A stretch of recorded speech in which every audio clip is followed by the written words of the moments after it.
muli ang inyong lingkod, Miss Horizon Chaser, para sa ating Part 3 sa Project Maghanda na pinangunahan ito ng Department of Science and Technology, PAGASA at PHIVOLCS. At kasama nito ang STII at iba pang mga ahensya ng gobyerno. At pinangunahan ng press conference ni Secretary Renato Solidum. Pakinggan natin. Happy morning sa lahat ng nakikinig sa programa natin dito.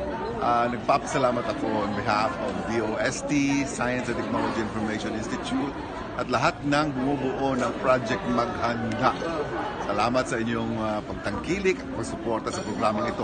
Kailangan talaga natin malaman kung paano natin intindihin ang mga advisories and warnings about natural disasters.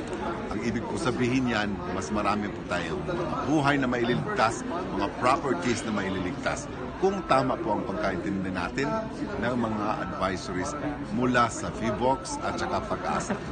Again, dapat tayong maghanda para sa isang ligtas na Pilipinas. Alright, thank you so much, sir.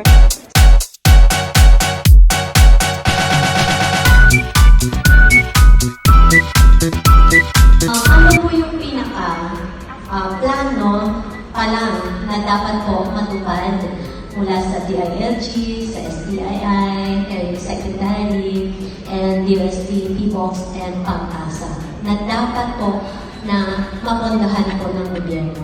Thank you po. Mahirap sagutin yun. Marami.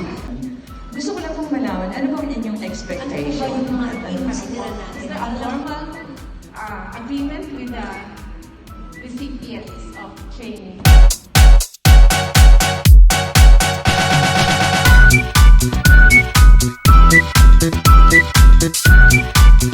Miss Horizon, kailangan ka maghanda kasi ang ating Pilipinas ay pwedeng bisitahin bagyo, lindol, pagsabog ng bulkan at tsunami.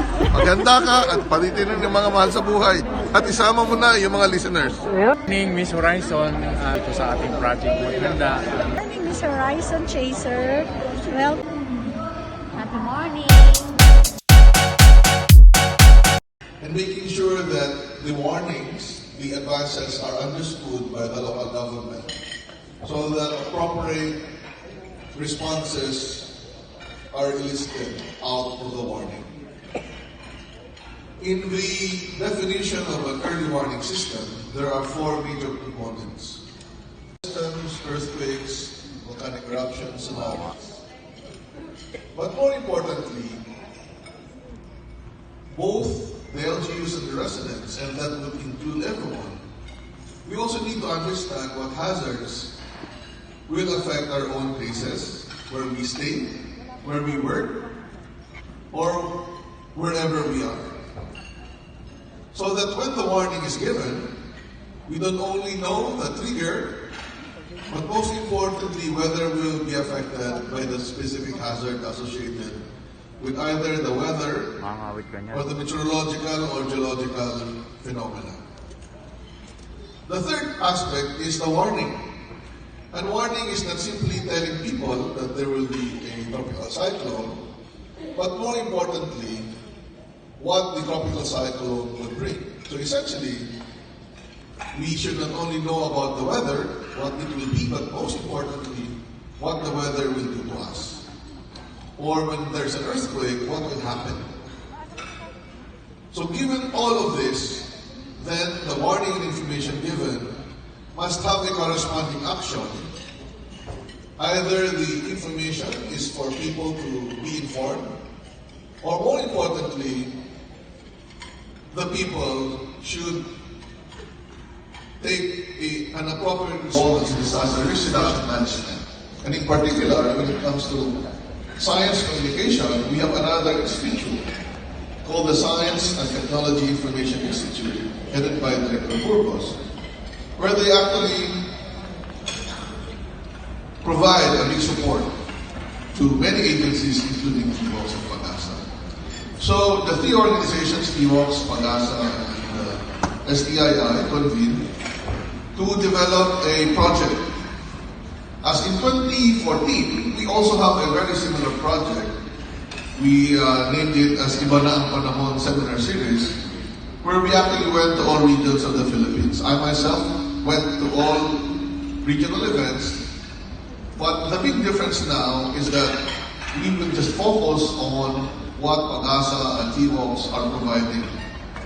Way back in 2014, we involved many other projects of DOST and other organizations.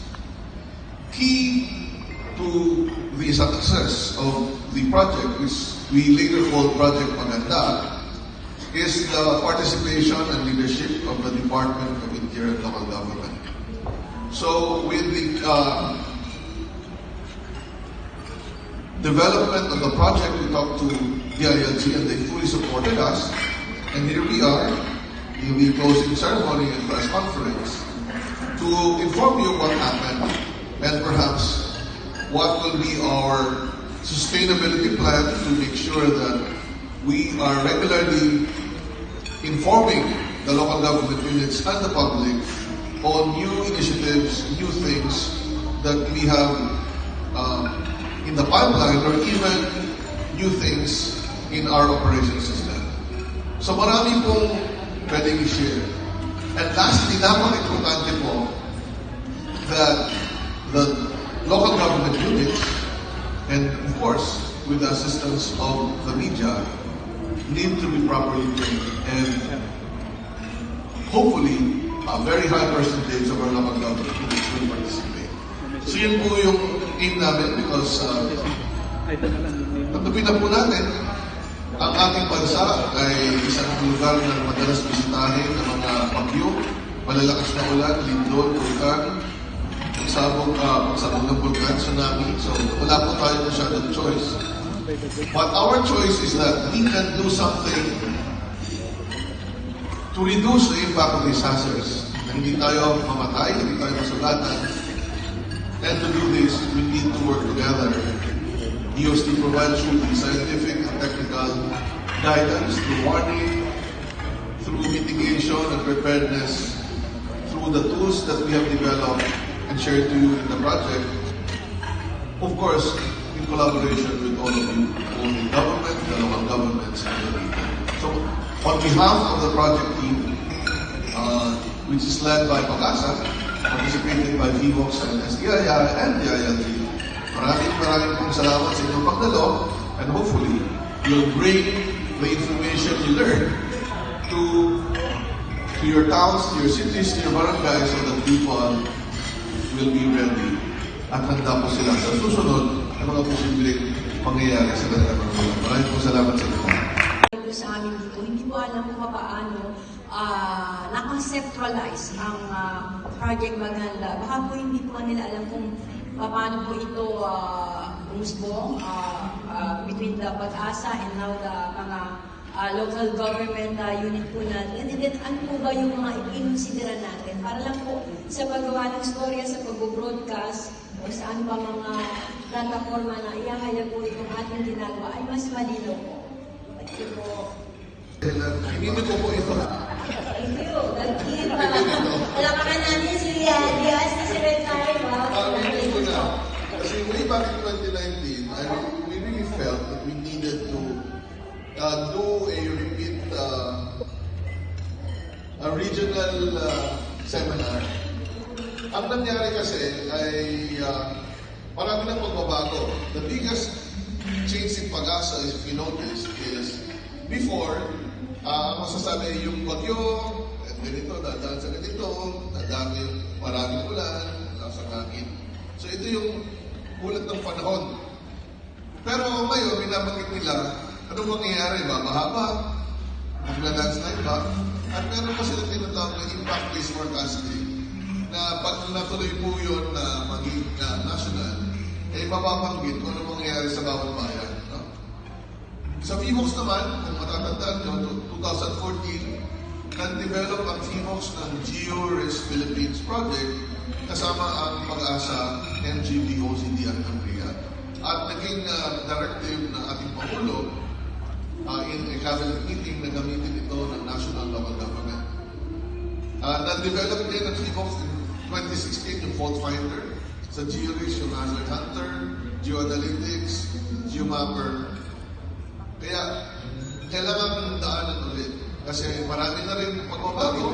And of course, PAGASA with PHIVOLCS and STII, na-form na yung mga detalye ng Project Maghanda na may online learning for the local government and the media. Now, siguro, kung pwede na, and if the local government would want, then pwede pang magkaroon na ng face-to-face in more detail sa kanilang mga lugar. In fact, in the recent National Science and Technology Week, there were several initiatives that some local government or House of Representative officials saw that they wanted also to be trained. Tulad po ng Plan Smart, again, it's an offshoot of the collaboration of many agencies kung saan automated ang planning on how to recover from a recent disaster. So yun po yung nangyari. So makikita mo, hindi naman yan magtatapos. Maraming innovation na gagawin. Kaya Project Maghanda, tutuloy pa natin yan. But there will be other information that will be shared. Kasi we're developing more. Ito na maghanda ngayon. At nag-MOA na kayo ng mga governor sa iba't ibang region. Gusto ko lang pong malaman, ano pong inyong expectation at ano kaya sa palagay niyo ang magiging impact nito sa bawat region na kung saan po yung mga governor, yung kanilang mga governor ay nandito ngayong hapon ito. At kasi bago po ito na isagawa, siguro po naisip na ninyo kung ano po ang maaaring gawin nito mga elected officers na ito ng mga governors para po sa kanilang lugar. Maraming po salamat. Local government. Marami po pwede i-request ko po ang DILG, no? Para mas magandang sila na po ang sumugot nito. Si Director. Actually, mag-uumpisa lahat yan sa risk at saka hazard information. Matagal-tagal din panahon na inaral ng LGUs, kasama tayo ng agencies natin like Climate Change Commission, DNRMGB, kung paano ma-maximize yung platform sa local government unit level from the province down to the cities, municipalities, and barangays. And we have tried several things in the past. This time, parang ang bottom line is dapat maintindihan ng taong bayan kung ano ibig sabihin ng mga hazard warnings and advisories. Pero we are talking of 110 million Filipinos, diba? So it's not an easy task to do. So kailangan natin gamitin, leverage yung sistema ng gobyerno natin and we need all local government units nationwide. So doon sa level ng pamilya, higher than that, yung barangay, munisipyo, yung syudad, yung probinsya, and even the region, the national governments controlled by the ordinary Filipino. So, magti-trigger sila ng mga aksyon. Sa local government, may local disaster risk reduction management plan. Pero pagdating sa very practical na need, for example, meron silang preparedness plan. So, ano yung mga hazards na tatama sa kanila? They have to prepare for all of this. Kailan sila mag-iwan? Dito sa Maghanda, syempre. So, ang tanong ko po ay, since there's a lot of stakeholders na nakafocus kayo, local government units and disaster managers and all, ang question ko po ay, were you able to set a formal agreement to these recipients of the education, training, capacity building, for them to re-echo? Because I understand that there's still a lot of these stakeholders now were not able to participate in the training. So this is in the context of sustained education and training. And you said kanina po na i-distribute yung mga materials, and so the recipients of these materials are not necessarily those who attended the training, right? I mean, even if they did not attend the training, they will have the materials so they can learn from this. So yun po ang tanong ko. Is there a formal agreement with the recipients of training to re-echo? And so we can magnify, or shall we say multiply the learnings, because education is a continuous process. Thank you po. Ang questions ko po sa Maghanda program, ano po yung plano pa lang na dapat po matupad mula sa DILG, sa STII, kay Secretary, DOST, PHIVOLCS, and PAGASA na dapat po na mapondahan po ng gobyerno. Thank you po.